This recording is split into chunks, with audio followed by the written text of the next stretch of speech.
From St. Augustine Sanctuary. Between 1879 and 1896, 21 friars vanished from the records of the St. Augustine Sanctuary in rural New Mexico. There were no obituaries, no transfers, no mention of reassignment in diocesan reports. These men, each in service of one of the most reclusive religious outposts in the Southwest, simply ceased to exist. Their disappearances were not reported by the Church, nor pursued by local authorities. Over time, even their names were erased from the sanctuary's archived rosters. What follows is not a ghost story. It is a reconstruction of administrative silence, buried complaints, and a system more concerned with order than with answers. St. Augustine Sanctuary was presented to the public as a site of contemplative virtue, established in 1852 by missionaries from Andalusia. Positioned on an arid mesa, it was shielded by geography and tradition. The sanctuary specialized in long-term retreat and theological transcription, welcoming friars from across the American territories. It was said to offer spiritual recovery to those struggling with doubt or illness. Monthly bulletins sent to the Archdiocese in Santa Fe were brief and unremarkable. Visitation was restricted, and the sanctuary operated with minimal oversight. Its reputation, at least on paper, was one of self-sufficiency and monastic routine. That reputation concealed a series of irregularities that began quietly and multiplied without resistance. The earliest references to St. Augustine Sanctuary appear in an 1853 handwritten dispatch to the Bishop of Santa Fe. The document, now housed in the private archive of the Archival Institute of Southwestern Missions, refers to a permanent clerical house for penitents and recovering scholars. The language is careful, perhaps deliberately vague. The sanctuary was not intended to serve the public directly. It was not a parish. Instead, it functioned more like a spiritual quarantine, inviting men whose faith or conduct had placed them outside conventional appointments. By 1861, it was operating under the authority of Father Eusebio Morales, a Spanish-born cleric with little public record. He signed quarterly reports with no mention of specific activities or personnel. Visitors were discouraged. Deliveries were left at the gates, and contact with the outside world was mediated through a single emissary known only as Brother Ignacio. This operational model was accepted, even praised, by diocesan reviewers.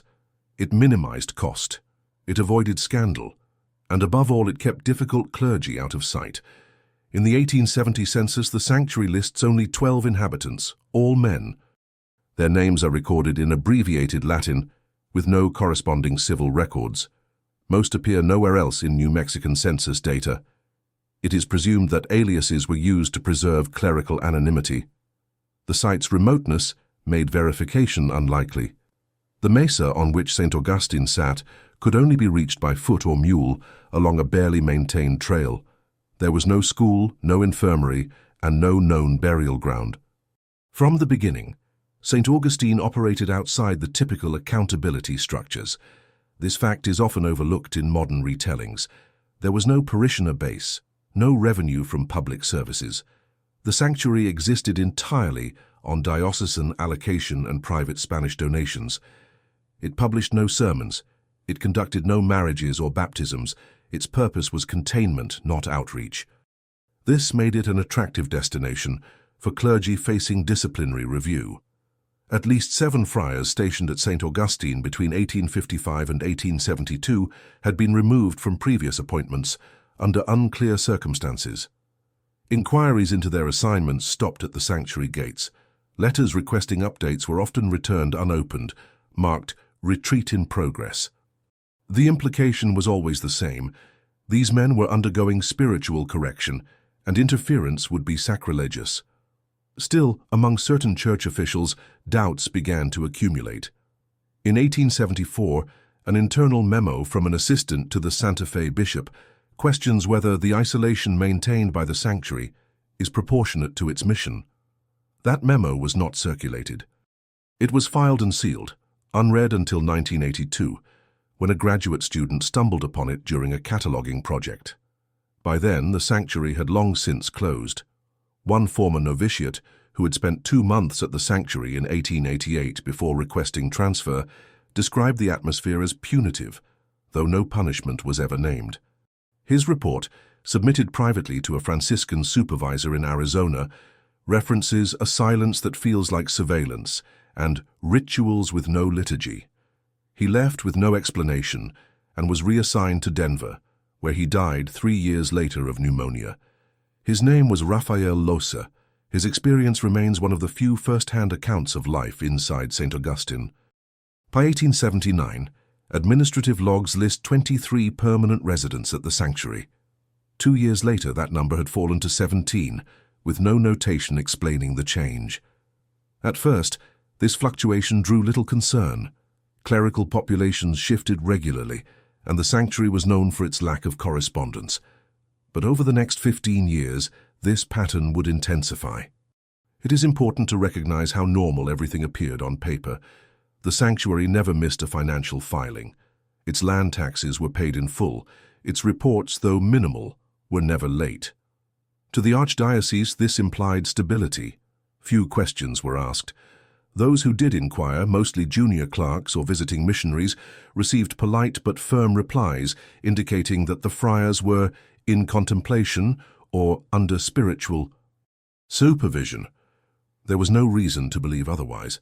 The sanctuary's main structure was a modest adobe compound with a central cloister and 8 private cells. It lacked running water and operated without modern heating. Meals were prepared communally, and a small cistern provided drinking water. It was not an environment conducive to comfort, nor was it intended to be. The official narrative was that deprivation facilitated reflection. The friars, after all, had come to repent. But behind this narrative lay a deeper, more troubling pattern. Records indicate that beginning in late 1879, friars began to disappear from official rosters without any note of reassignment, death, or transfer. The first case involved a brother Mateo, whose name vanishes between the October and December 1879 logs. No correspondence followed. No explanation was recorded. The next case occurred 6 months later, followed by another 3 in the span of the next year. By 1882, 6 men had disappeared from the logs. Still, no external inquiry was launched. The sanctuary continued to operate, receiving new friars to replace those missing. It was not until the 12th disappearance in 1889 that a concerned official from the diocesan office in Albuquerque suggested an informal visit. That visit, as later documentation shows, was postponed indefinitely due to weather concerns and logistical constraints. The matter was never pursued. Chapter 1, Part 2 coming next. In April of 1890, a delivery manifest from the Santa Fe Provisions Office recorded an unusual note beside the regular shipment assigned to St. Augustine Sanctuary. The driver, identified only as C. Hinojos, annotated that no one came to receive the goods at the gate. Instead, a small handwritten sign had been affixed to the adobe wall, reading simply, "Leave supplies, ring not." Hinojos complied, but submitted the remark to his supervisor, who in turn forwarded it to the Archdiocesan Transport Office. It was filed without response. Within 2 months, the delivery system was adjusted. Rather than bi-weekly contact, the sanctuary would receive monthly provisions left at a designated stone marker. This adjustment was recorded as an efficiency measure, though no formal request had been made by the sanctuary. The new system meant that no one from the diocese would have reason to approach the gates or inquire inside. The Friars of St. Augustine were now effectively isolated by policy. Yet signs of internal disarray continued to surface in subtle ways. A visiting geographer employed by the Territorial Mapping Bureau passed near the sanctuary's mesa in late 1890 while surveying water routes. His logbook entry for October 14th refers to an absence of visible movement at the mission, despite arriving on a feast day. He noted that bells did not toll and that the cloister appeared lifeless. The report was purely observational, filed as part of cartographic notes, and went unnoticed for decades. The appearance of lifelessness was echoed by a separate document from the same year, submitted by a Benedictine prior who had been asked to deliver liturgical text to the sanctuary. Upon arrival, he claimed that no one responded to his calls at the gate. After waiting 4 hours, he left the package outside and descended the trail. His report ends with the line, Either they have chosen a deeper silence than custom allows, or something within resists witness. The phrase was never followed up. By the end of 1891, 4 additional friars were absent from the official registry. Their names, Father Julian, Brother Clemente, Brother Martin, and Father Orozco, had appeared in earlier reports but were omitted from subsequent filings. No explanation accompanied their disappearance. None were reassigned. None were mentioned in the archdiocesan death records. Once again, the files presented an image of order, unmarred by correction or contradiction. One of the few clerics to raise persistent questions was a young Jesuit librarian stationed in Las Vegas, New Mexico, named Anselmo Ruiz. Having corresponded with 2 of the friars during seminary, Ruiz noticed their absence in diocesan bulletins and attempted to inquire through formal channels. His letters were acknowledged but unanswered. After several months, he received a brief message from an unnamed diocesan official stating that the sanctuary maintains its own protocols and that his interest was noted. Ruiz did not pursue the matter further. Administrative discretion was the sanctuary's most powerful shield. Its founding charter allowed it to operate with minimal oversight due to its designation as a site of penitential reclusion. This status exempted it from many of the regular inspections and public engagements required of more conventional missions. Over time, this lack of visibility transformed into a kind of institutional opacity. The sanctuary did not conceal wrongdoing so much as it absorbed it, made it procedural, buried it in the monotony of non-reporting. In 1892, the Archdiocese received a sealed envelope from an anonymous source, postmarked from Albuquerque. The letter contained a list of 7 names, each followed by a date ranging from 1880 to 1891. Below the list was a single question, written in clean cursive. Where are they? No return address was included. The letter was filed under unverified correspondence and shelved in a drawer labeled Miscellaneous Clergy Matters.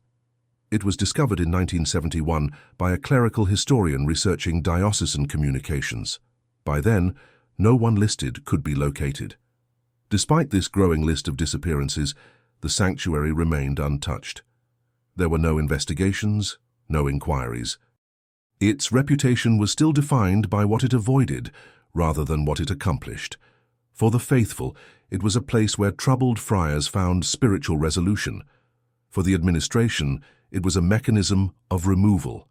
For those inside, we have only fragmentary hints. In 1893, the sanctuary was mentioned during a private exchange between 2 members of the Council for Ecclesiastical Oversight. One referred to it as a house of vanishing purposes, a phrase that would later appear in a footnote of a suppressed internal audit. That audit, never made public, cited irregularities in the personnel logs of 3 remote missions, with St. Augustine showing the most consistent pattern of unaccounted departures. Yet the audit concluded that no formal breach had occurred. The logs, after all, were complete. They simply changed without explanation. That same year, a Franciscan friar named Diego Navarro attempted to visit the sanctuary while returning from missionary work in Arizona. He later recounted that he was prevented from entering by a man in civilian clothing who identified himself only as a caretaker. Navarro was told that the friars were under restraint and that no visitors were permitted. He filed a complaint, but it was reclassified as a site misunderstanding. No follow-up occurred. As the decade neared its end, the frequency of recorded personnel changes diminished. By 1895, only 9 friars remained on the sanctuary's rolls. Their names were familiar from earlier reports, suggesting that no new arrivals had been assigned in several years. The average age of the residents, based on archival estimations, was nearly 60. It appeared that the sanctuary was winding down, yet even in this decline it preserved its secrecy. In 1896, the final 2 disappearances occurred. Brother Aniceto and Father Luis were listed in the March ledger, but absent from the June filing. No death notices, no transfers, no disciplinary notes, they were simply gone. The final diocesan report from the sanctuary, dated December 1896, listed only 6 residents and noted a cessation of incoming candidates. It included no mention of the prior departures. That report was signed by a newly appointed administrator whose name appears nowhere else in church records. Shortly thereafter, the sanctuary ceased operations. No closure ceremony was held, no deconsecration ritual was recorded. The property was retained by the diocese, but left unstaffed. Within a decade, erosion and neglect rendered the site inaccessible. The final documented visit occurred in 1903, when a civil engineer conducting a survey for a telegraph line passed near the grounds. He described the structure as collapsed in sections, silent without sign of life. Today, no official memorial marks the location of St. Augustine's sanctuary. The mesa remains unnamed on public maps, and the trail leading to it has long since vanished into scrub and stone. What end the vanished friars met is not known. What remains, however, is a pattern: quiet removals, deliberate silence, and the institutional power of non-disclosure. The sanctuary's reputation, once built on the promise of redemption, became its own concealment. Among the scattered archival remains linked to St. Augustine's sanctuary, one document stands apart for its clarity and unease. It is a letter dated June 1891, written by a diocesan pharmacist named Moisés Carvajal. His duties included preparing and dispatching medicinal supplies to remote missions, including tonics and herbal compounds. In his letter, Carvajal notes a pattern that had begun to trouble him: a consistent surplus of medication returned unopened from St. Augustine over a span of nearly 2 years. Carvajal had no authority to investigate the matter, yet he risked violating internal protocol by writing directly to the Archbishop's secretary. His tone is cautious, even apologetic. He states only that the quantities requested did not align with the volumes consumed, and that one could reasonably infer a reduction in the number of persons under care. His observation was acknowledged with a stamped reply, thanking him for his diligence. No further inquiry was made.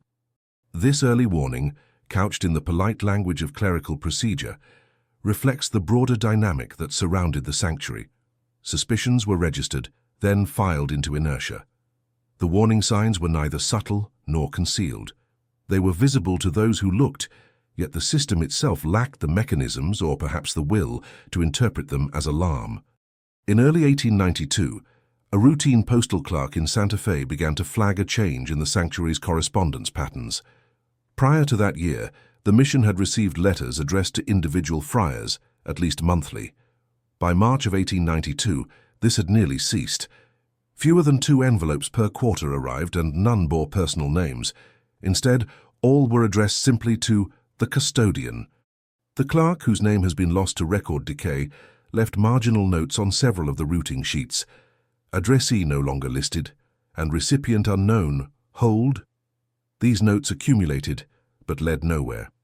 One letter, returned to sender in September 1892, was addressed to Father Julian, a name previously appearing in the 1890 registry.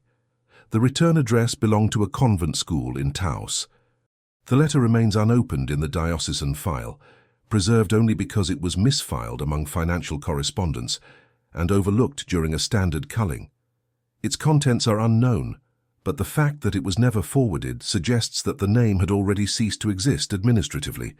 Whatever reply the sender hoped to receive was never sent. In November of that same year, a Jesuit deacon named Tomás Villegas requested temporary assignment to St. Augustine. He was engaged in theological research related to penitential doctrine and believed that the sanctuary's archives might offer material otherwise unavailable. His request was denied without explanation. When Villegas appealed, citing scholarly interest and clerical rank, he received a brief reply indicating that St. Augustine does not participate in academic inquiry. The phrasing was deliberate. The sanctuary had redefined itself not as a source of reflection, but as a sealed entity. Shortly afterward, Villegas began recording interviews with older clergy in the surrounding regions. One interview, conducted in a Franciscan hospice in Española, features the voice of a retired friar recalling a visit to St. Augustine in 1881. The friar describes being struck by the absence of joy and a kind of calm without warmth. He remembered speaking with a resident named Brother Norberto, who seemed hesitant, as though his words had to be measured before they left his mouth. The interview ends abruptly with the friar stating, "There was no choir, there were no chants, only tasks." Such oral accounts, collected years after the events in question, offer little in the way of verification. Still, they align with other fragmentary clues, a sense of suffocation, of watchfulness within the sanctuary. Several friars who spent time there later described being monitored, not overtly, but through a routine so rigid that spontaneity vanished. Every action had a place. Every hour was accounted for. What was not permitted was not acknowledged. Another indication came through the account of a stonemason named Eloy Medina. Employed to make structural repairs to a water channel near the sanctuary's perimeter, Medina reported seeing men working in silence behind the inner wall. They did not speak. They did not glance up. He was never invited beyond the threshold and was instructed to leave his tools at the base of the wall each evening. On the final day, one of the tools, a small chisel, was missing. He inquired but received no answer. When he returned to retrieve it 2 days later, the chisel had been placed at the trailhead wrapped in cloth. Medina relayed his experience years later during a local oral history project. His tone was not accusatory, but puzzled. He did not claim anything improper, only that the silence within the walls felt organized, not a byproduct of contemplation, but a condition imposed. By 1894, the sanctuary's isolation had reached a point where even supply chains were questioned. A routine audit of the provisioning office revealed that St. Augustine had not adjusted its quantities despite multiple resident reductions. This discrepancy was marked as a clerical oversight. The records were not corrected. When asked whether deliveries should be re-evaluated, a supervisor reportedly replied, "Best to maintain appearances. Fewer questions that way." That phrase, "fewer questions," captures the ethos surrounding the sanctuary in its final years. Avoidance became policy. Doubt became nuisance.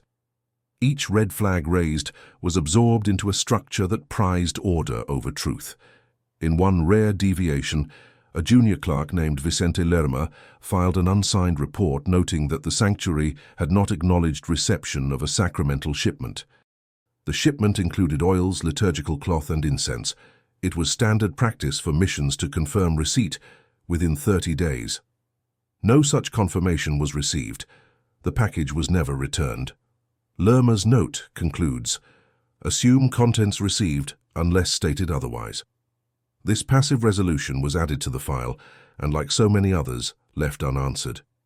The sanctuary, in effect, trained the diocese not to expect replies. It had become an institution where absence itself was the response. In early 1895, a minor administrative misrouting triggered what would become the only formal visit to St. Augustine's sanctuary during its final decade. A consignment of sacramental wine, intended for a mission in Las Cruces, was mistakenly delivered to the sanctuary due to a transcription error. When the driver returned to correct the delivery, he was surprised to find no one waiting at the gates, despite the sound of movement within. He later reported hearing what he described as dragging furniture or crates being shifted beyond the inner wall, though no voices accompanied the sound. The driver, a contracted muleteer from El Rancho, waited until dusk before leaving. When he returned with a supervisor 3 days later, the crate had been taken, but still no personnel appeared. The incident was recorded as a logistical misunderstanding.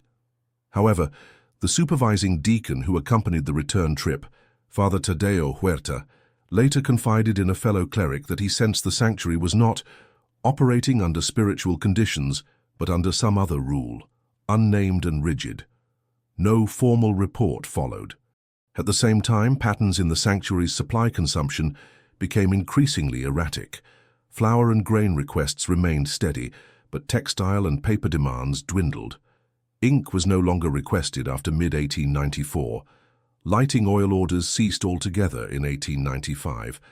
This shift suggested not only a decline in written correspondence or transcription work, but possibly a change in internal routines. Yet no revisions to budgetary allocations were made. The sanctuary's silence had become its budget. In July of that year, a rare note emerged from a friar stationed in Gallup, who had once spent a 6-week retreat at St. Augustine as part of a probationary assignment. The friar, Father Emiliano Cortés, sent a private letter to a colleague in Santa Fe asking a peculiar question. Has the gatekeeper been replaced? He described a man he called Esteban, not listed in any formal personnel log, who seemed to act with unofficial authority within the compound. According to Cortés, Esteban neither wore clerical robes nor participated in prayer, but was present at every gathering, always standing, always observing. Cortés offered no further details. His letter ends with a line that later raised interest among church archivists. It was not solitude that weighed upon us, but surveillance. He died 2 years later of undisclosed illness, and no one could corroborate the identity or existence of Esteban. Still, the letter survived due to a transcription made for a seminary ethics course on institutional hierarchies. It became one of the few internal statements suggesting the presence of non-ordained influence within the sanctuary.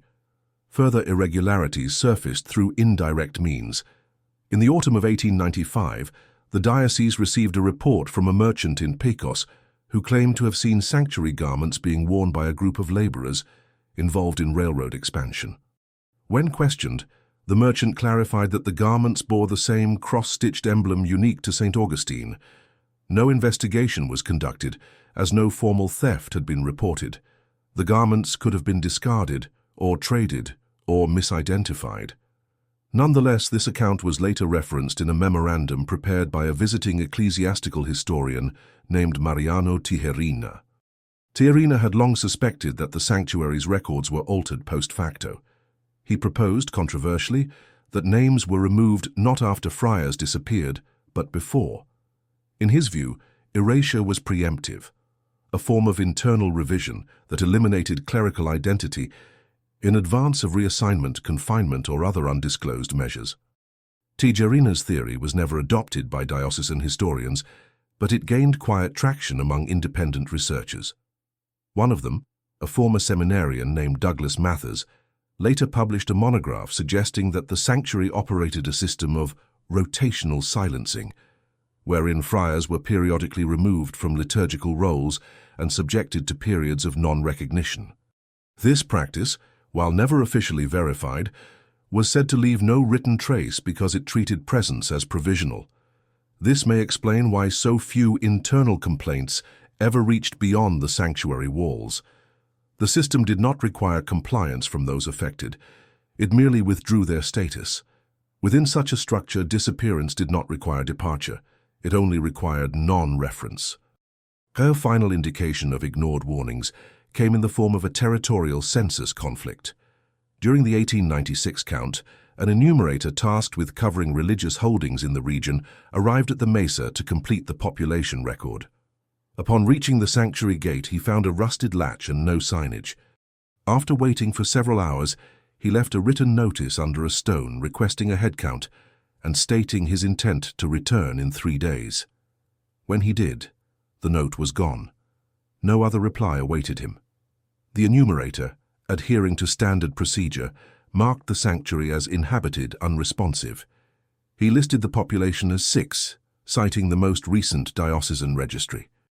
However, his field notes include a scribbled remark: no sound, no smoke, no movement. These notes remained unpublished, but were recovered in the 1980s during a compilation of New Mexico census anomalies. By then, the site had already collapsed into near-total obscurity. What these small scattered signs suggest is not a sudden collapse or a dramatic scandal, but a prolonged decline marked by institutional inattention. The sanctuary did not so much fall as vanish through protocol. Its silence became its own language. Its records became its defense. By the time the archdiocese formally ceased mention of St. Augustine in 1897, no friars were reassigned and no obituaries were filed. The men who had entered its walls over the 17-year period between 1879 and 1896 were never acknowledged again. Those who remained were listed only as non-active, a term which, in the context of this history, appears less a clerical category than a final designation. In 1908, 12 years after the last known entry in St. Augustine Sanctuary's administrative ledger, a young seminarian from San Elizario, named Hector Ramos, uncovered a sealed packet among discarded office documents in a diocesan storeroom. He had been tasked with cleaning and inventorying unused storage cabinets as part of his novitiate discipline. Most of the materials were financial in nature, faded with water damage, and routine in tone. The sealed packet, however, bore the inscription, "Not to circulate pending clarification." It had no date. Inside, Ramos found 5 handwritten reports. Each bore a different signature, and none were dated beyond 1895. They varied in tone but shared a common theme: attempts by low-ranking clergy to document irregularities at the sanctuary, all left unresolved. One described the unexplained absence of a friar scheduled to return to his home parish.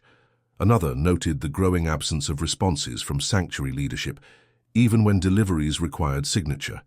The packet had been tucked behind a broken drawer slide, as though intentionally hidden. Ramos, unaware of the implications, brought the packet to his superior. It was taken from him without comment. He was reassigned to liturgical duties and never saw the documents again.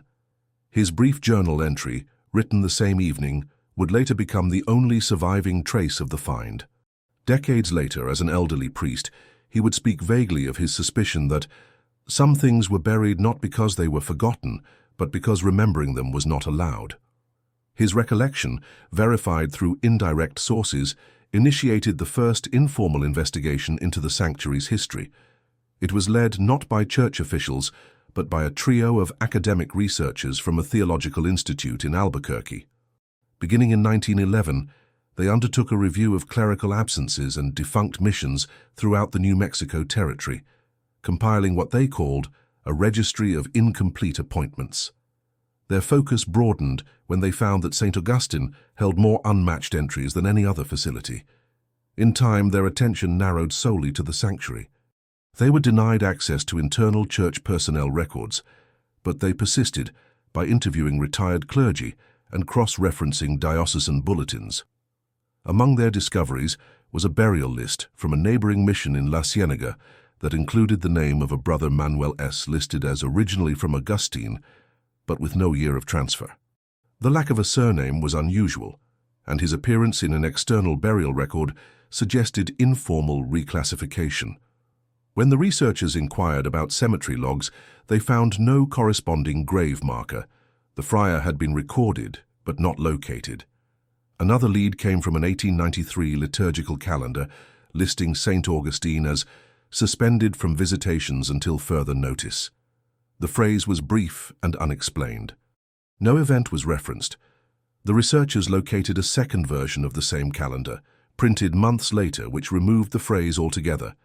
These inconsistencies, though slight, became patterns.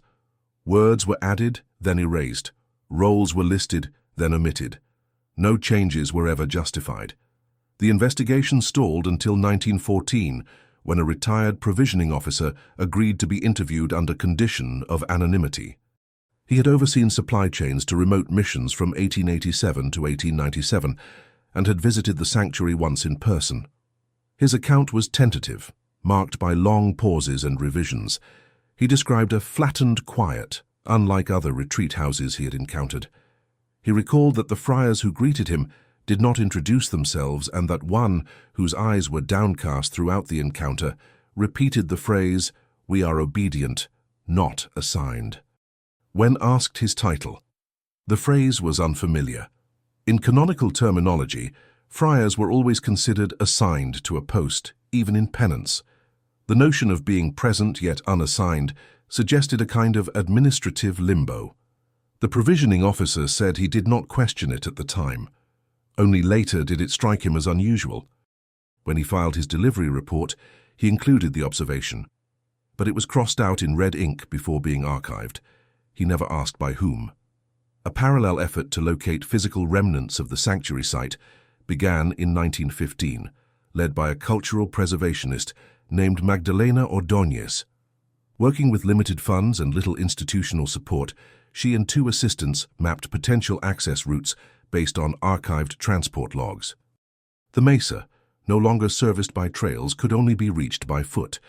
After 2 failed attempts, they located the remains of what appeared to be a stone perimeter wall and the collapsed vestiges of an adobe structure. Ordóñez recorded her findings in a brief field report that noted the absence of any identifiable chapel space. Most missions of the era featured a central worship chamber, often with recognizable elements such as wall niches, pulpit foundations, or altar fixtures. St. Augustine displayed none. Instead, the internal layout appeared to consist of individual cells and shared corridors, with no evident congregation point. The design was Spartan, uniform, and repetitive. No names were carved. No personal markings were found. The most telling discovery was a cluster of storage alcoves containing fragments of parchment and deteriorated wood panels. Among the fragments was a single, incomplete list, water-stained and near illegible, but bearing what appeared to be 7 partial names. One name matched that of a friar who had been removed from the diocesan record in 1884. The other 6 were not found in any surviving rosters. The list was unsigned and undated. When Ordóñez attempted to submit the document to the archdiocese, she was informed that it would be held for authentication. It was never returned.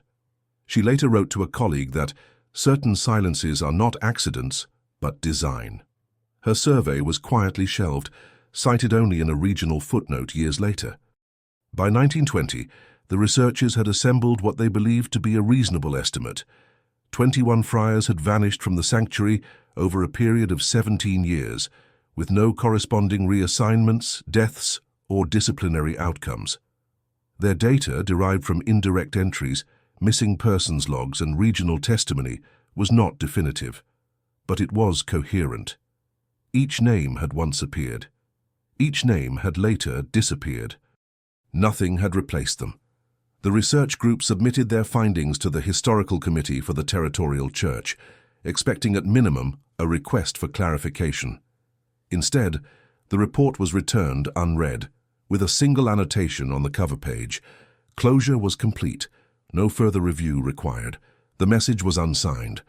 In 1921, a former seminary instructor named Clement Espinosa published a brief article in a regional theological bulletin questioning what he called the evaporated spaces of service. Though he did not name St. Augustine's sanctuary directly, he cited clerical postings where departures were noted without arrivals, and where ministry rosters diminished without explanation. The article gained little attention at the time, dismissed as rhetorical commentary, yet a single phrase lingered in scholarly circles. To disappear by paper is not to vanish from consequence. Espinosa's interest stemmed from his tenure at a minor seminary in Las Vegas, where he taught clerical ethics. He had trained with 3 friars during his own formation, who were later posted to St. Augustine. None appeared in the seminary's alumni obituary rolls. When he inquired, he received replies stating that records had been permanently transferred and that no further updates would be issued.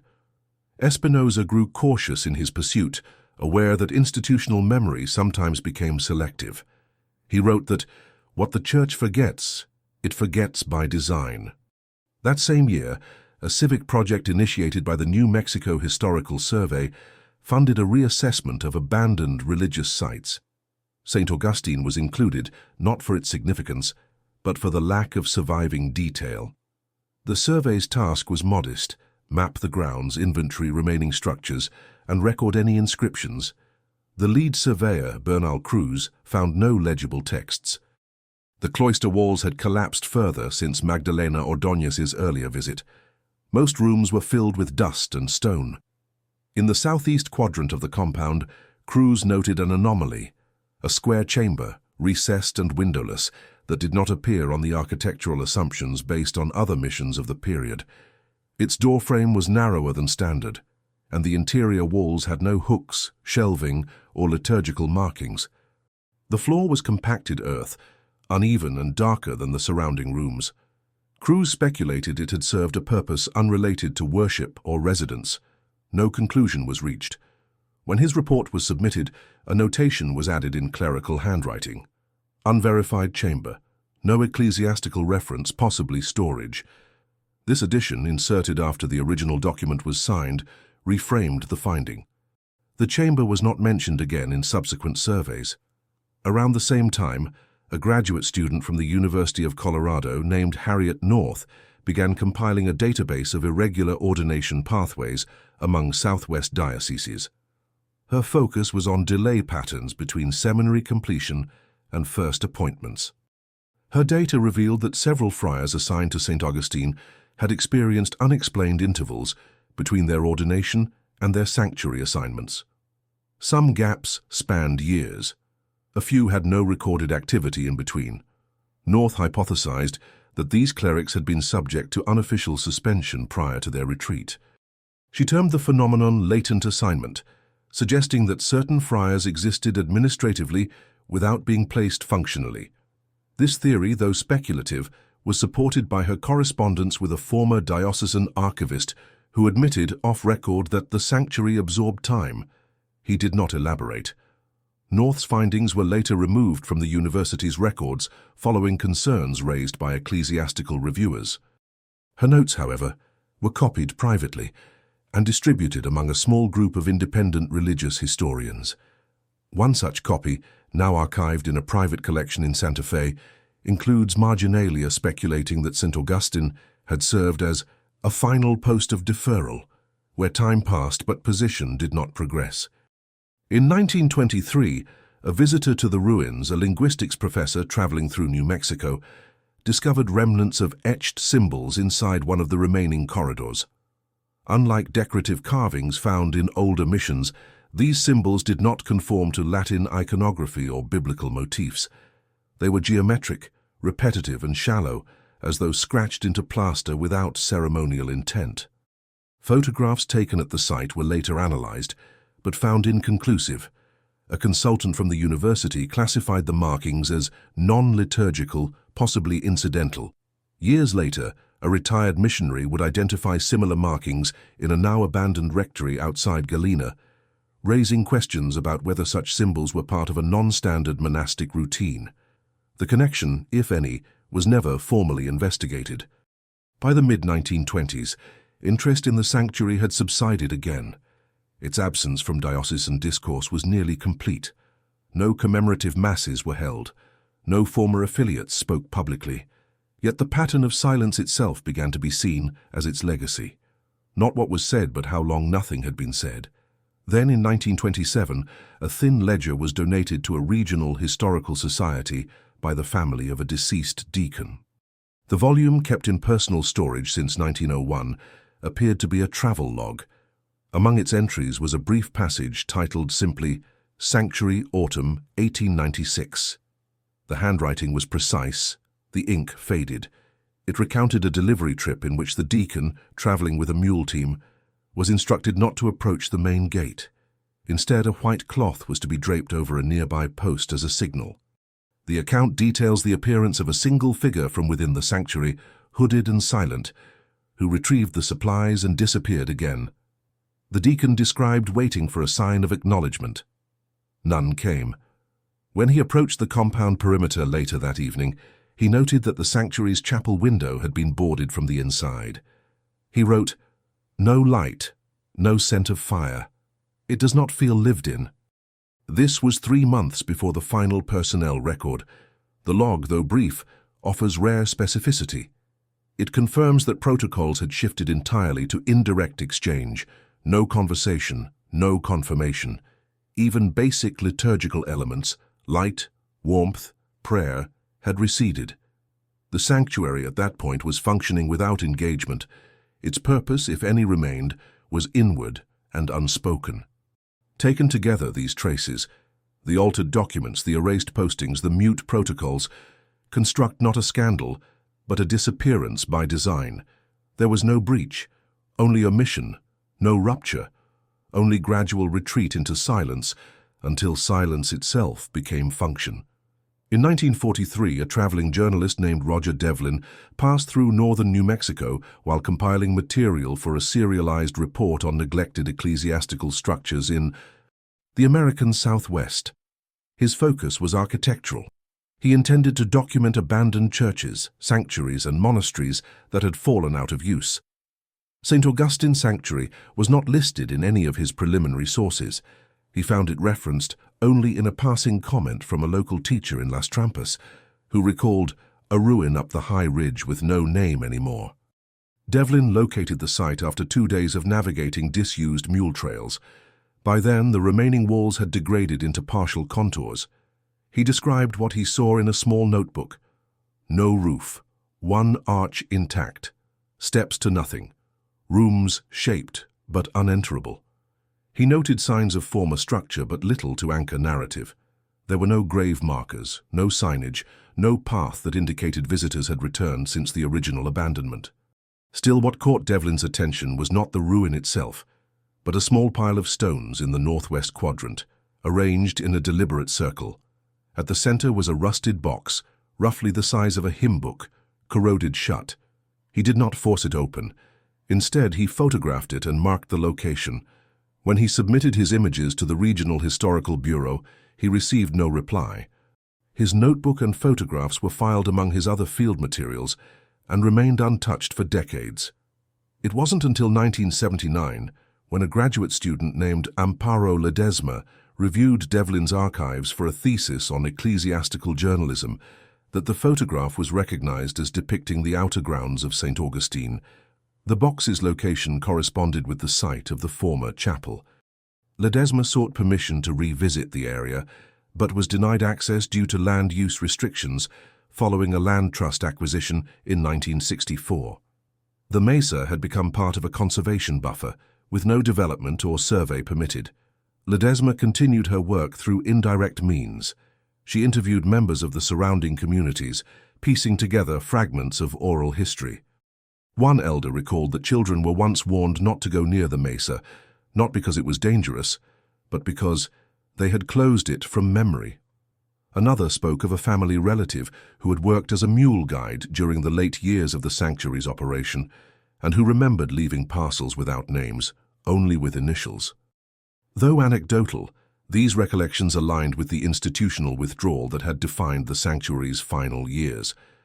By mid-century, St. Augustine had been excluded not only from documentation, but from recollection. No teaching material cited it, no clerical training mentioned it. It did not appear in records of suppressed orders or defunct facilities. It had not been condemned. It had simply ended. In 1981, an archivist named Celia Harrow catalogued a collection of unbound documents from the estate of a deceased bishop. Among them was a memorandum written in 1910, which included a list of facilities designated for quiet expiration. 5 missions were named. St. Augustine was third on the list. The phrase was unfamiliar in canonical terminology. Harrow consulted multiple dictionaries of ecclesiastical usage and found no reference. The term did not appear in any known manual or clerical codex. Her supervisor instructed her to record it as presumed euphemism and not to highlight it in the accession notes. Still, the phrase stayed with her. Harrow later wrote in a private letter, "There are structures we decommission, others we simply let unbe." Her words echoed the pattern that had emerged around the sanctuary, an absence not enforced, but curated. The impact of the sanctuary's silence was not felt in public records, but in the gaps it left in individual trajectories. Clergy whose careers intersected with the sanctuary often showed abrupt halts or inexplicable reassignment delays. One friar, listed as active in 1887, reappeared in archival notes a decade later under a different name with no intermediate documentation. Another's letters home stopped mid-sentence in 1891. His family received no word, no death certificate, and no retrieval of belongings. When they petitioned the diocese, they were told only that his path has entered contemplation. This phrase, repeated in several response letters from that period, became a linguistic mechanism of closure. Entered contemplation was not a recognized clerical category. It implied both presence and absence. A person was not lost, merely redefined beyond inquiry.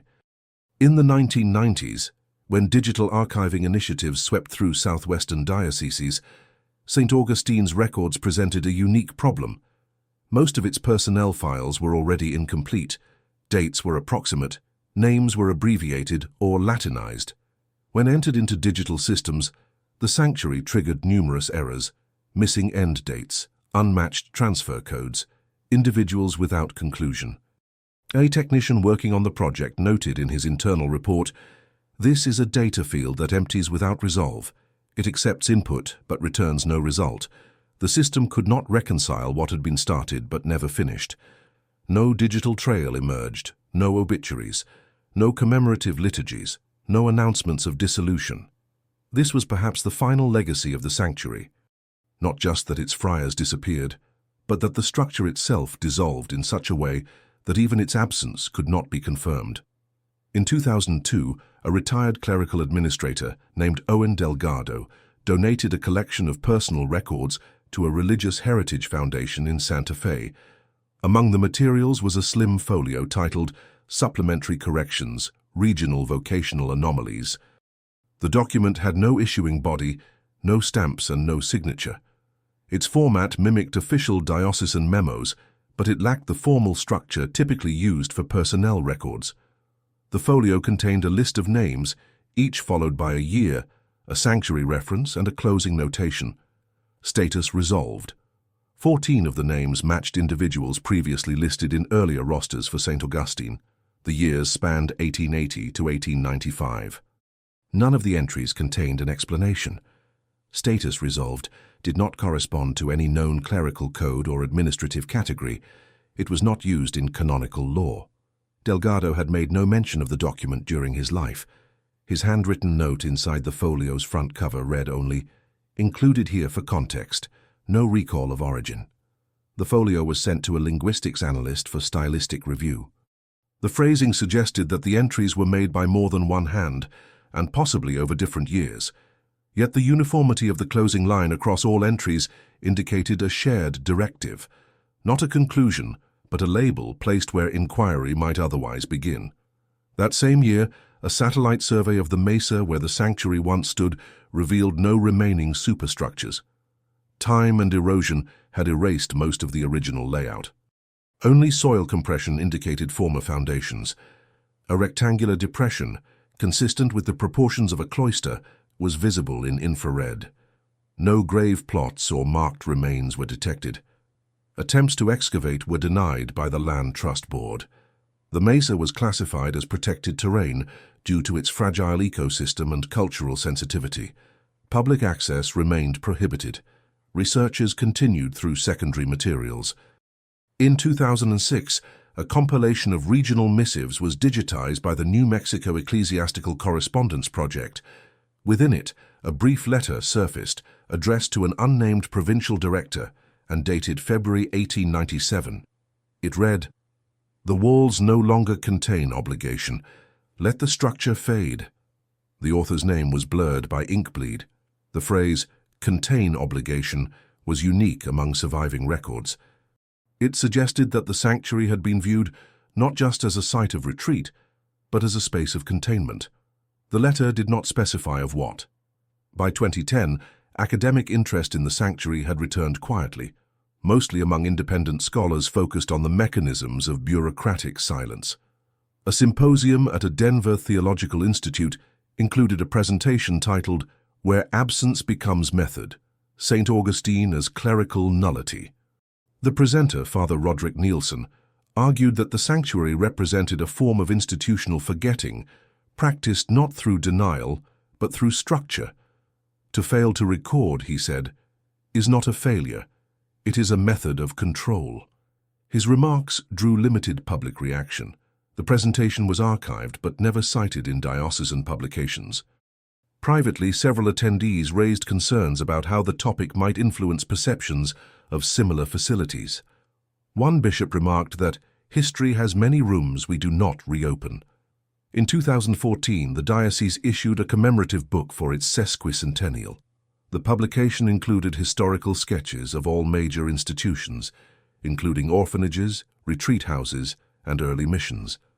St. Augustine was not mentioned.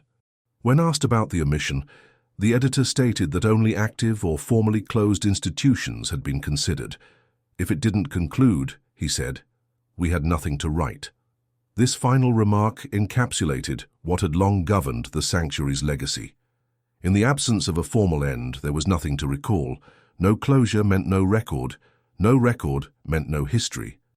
In a final effort to document what remained, Two independent researchers published a monograph in 2017 titled The Forgotten Vocation, Tracing the Silent Doctrines of St. Augustine. The book relied on correspondence, ledger gaps, and land registries. Its findings were meticulous yet restrained. The authors did not speculate on causes. They presented only sequences. Their last chapter listed the names of 21 friars identified through administrative appearance, followed by disappearance. The chapter title was simply Unretrieved. No conclusions were drawn, no accusations made. The epilogue included a single line. These men entered service, no record shows them leaving. Their book was not widely circulated.